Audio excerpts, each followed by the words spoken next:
What's going on? What's going on, Zion Station? So I found what account I had a credit left on. Yeah, yeah, I do have a credit here on a different account, so we can get a book. On this account, I have Hitler, a biography by Ian Kershaw, Adolf Hitler by John Toland, and Jeeves and Wooster, the collected radio dramas, which were kind of hard to hear, but I might not have been listening closely enough. So we could get any book we want to on Audible. I was thinking it's real that when we buy a book, we really own it. Yeah, like I really bought out Nora Jones and I really bought out Kirsten. Let's see here. I really bought out a lot of people. I really bought out Taylor too. Don't talk. So fucking sorry. I don't. Lord said it's okay. Don't ask. We've got Tumblr on here. Tumblr doesn't exist anymore, or the nudity on Tumblr isn't a thing anymore. Anyway, let's see. I used to go on Tumblr for the nudity. Okay, so we can go to Grok. Or should we be funny for a second?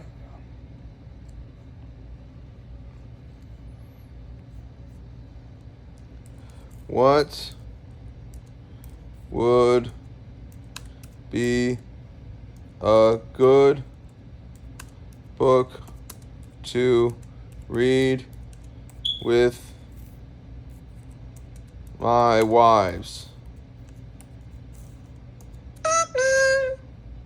I am a polygamist. Is that too funny? I'm a polygamist. I like sci-fi. Okay. Sci-fi. I think I might rename my cat Lyra. Yeah, I'm going to rename my cat Lyra. Yeah. Yeah, because she's acting like that. I'm going to rename her Lyra from Esther. Esther came grief beyond my wildest understanding. If I changed it from Esther to Lyra, I can't do that now. Yeah, I can't. I have to keep it Esther now. Everyone came now. I like sci-fi. It's still Esther then. Oh, it has to be Lyra now, Josh. She likes Lyra better. What do you like better, Kitty? You like Lyra or Esther? The Lord said it's Lyra. Yeah, because you always wanted to name a daughter Lyra, so you can name your cat Lyra instead. Even though you have named two of your daughters Lyra, or at least one of them, right? I'll get around to all my kids. I like sci-fi and Cormac. I say I like Cormac McCarthy, like a good man.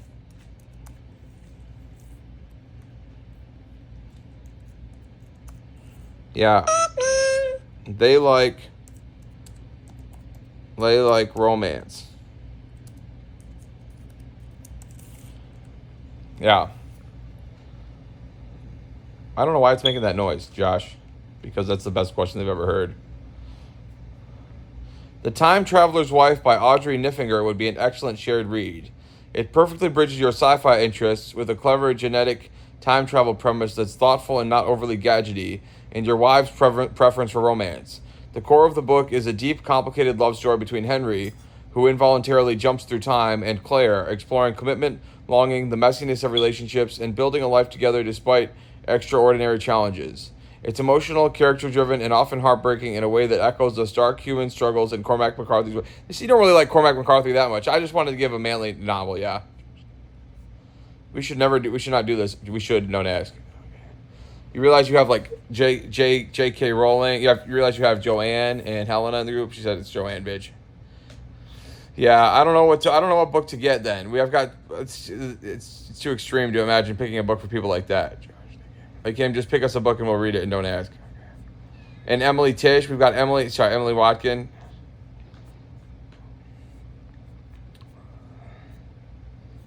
Whoever we choose has a lot of pressure on them. Let's see.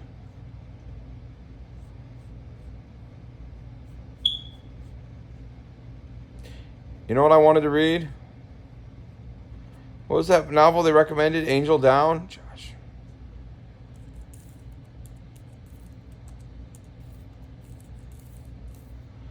Angel Down.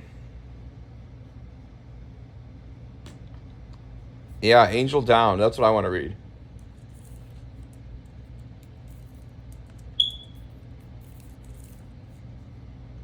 By Daniel Kraus.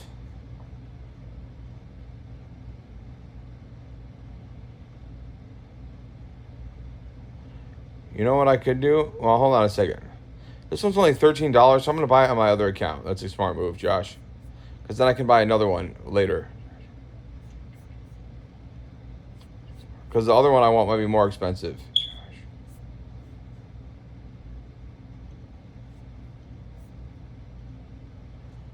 Angel Down.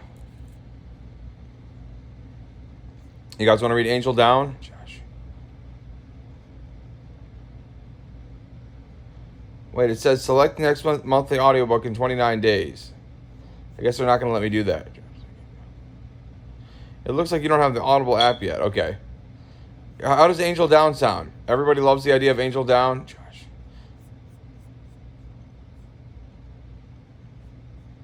No, we're going to get Angel Down. We're going to get Angel Down. I for one credit.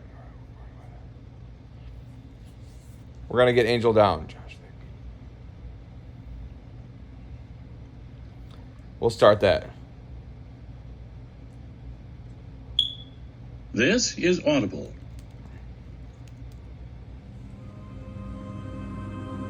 Oh, we have to read a brief summary first.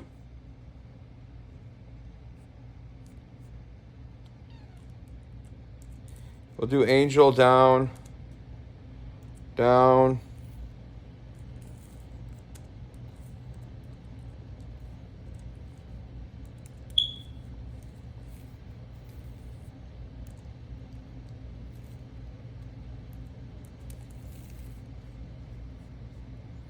Book reveal Angel Down by Daniel Kraus. This brilliant, unforgettable World War II novel just won the Pulitzer. Daniel Kraus's Angel Down follows a soldier who encounters a celestial being on the battlefield. And so here is Angel Down. This is reviewed by Ben H. Winters. Ben H. Winters' books have won the Edgar Award and the Philip K. Dick Award. He is the author most recently of Big Time. Angel Down by Daniel Kraus. And so here is Angel Down, Daniel Kraus's thunderous gallop of a war novel. I've read this before, which begins mid-sentence and mid-battle as our hero arises inexplicably from a certain death experience and lies marveling at his luck and thinks of a beautiful prostitute named Marie Louise and is distracted by the corpses packed slick hot on all sides of him and provides in all ways a perfect example of what the literary theorist Stanley Fish said Joanne is in love calls the additive style, in which the writer's prose is associative and spontaneous, piling up new facts and ideas without necessarily spelling out their relationships. The additive style, as distinct from the precise and ordered subordinating style, suggests that the relationship between events, their quote-unquote meaning, is as uncertain in stories as it is in life. And where, I ask you, is meaning more uncertain than on a battlefield? Angel Down is, among other things, a new classic of the additive style. Not only does it begin mid-thought, and Cyril Beggar considers himself lucky, he ought to be topped off, but the whole thing is a single long sentence, rambling and ducking and shifting for 285 dizzying, blood-soaked, astonishing pages. I called Angel Down a war novel earlier, but it is as much about the vagaries of combat. Yes, you do have to be that articulate. As Moby Dick is a fishing manual. Yes, it is set during the Meuse Argonne offensive of World War I, but rather than a dry history or maudlin tale of brothers in arms, it is a stylistically delightful literary novel and a best-in-class example of speculative fiction. That speculative element is teased right there in the title. One of God's best and brightest has been knocked from heaven by war's tumult and is caught in a thatch of barbed wire. She's rescued by a detachment of American doughboys, led by the aforementioned Private Cyril Bagger, an utterly cynical Midwestern conman and failed draft dodger. Bagger spends the rest of the story delivering the angel to safety, guarding her against the dangers of no man's land and from the predations of his fellow soldiers. Kraus's prose comes most to life when he's writing about death, describing the terrain, mud-knobs with chins, noses, and cheekbones of embedded corpses, or an unfortunate French villager's skull exploding open like a broken egg, raindrops going red as they are impregnated with blood, while the cobblestone is splattered by brains like thrown mustard. Cutting through the rot and horror like a system of trenches is a savage satire of war, reminiscent of Catch-22 and Doctor Strangelove. Krause's most indelible and Doctor Strangelove. Krause's most indelible creation. I was saying Strange Glove in my head, so I messed it up. It's Strange Love. Krause's most indelible. I did it again. Oh, fuck it. Krause's most indelible creation in this vein is the sneering Major General Reyes, so desperate for a Medal of Honor that he'd single-handedly prolong the war until he gets one. This is the cruel and self-perpetuating logic of war, and perhaps it is what the angel has come to help us escape. Although Krause, whose most recent novel was the lauded Whalefall, refuses to reduce the angel to a mere vehicle for some simple moral or lesson. Indeed, the real anchor of the story is human. The affection Beggar bears for a teenager named Arno, a lost lamb with whom he shares his rations and to whom he reads The Son of Tarzan, all while trying his damnedest to protect him from the war's worst aspects, an admirable but futile imperative that ultimately cues up the finale.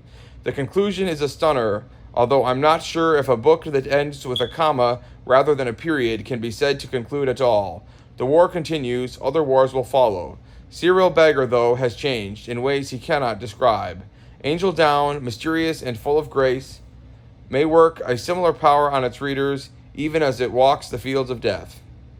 Join the conversation. M.J. Franklin, editor for the book review. Angel Down was one of the New York Times best books of 2025, and I was one of the editors who really stumped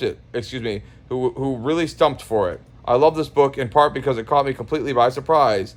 But based on a description, it's a gory, horror-inflicted World War I novel wherein an angel is found on a battlefield. I thought, nope, not for me. But after I dipped in, I was hooked.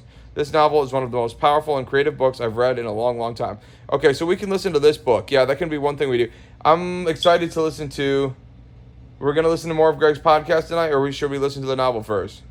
I think we should listen to the rest of Greg's podcast since we committed to that already, and then we can listen to Angel Down. Yeah, but it's good that we have a book picked out and don't ask.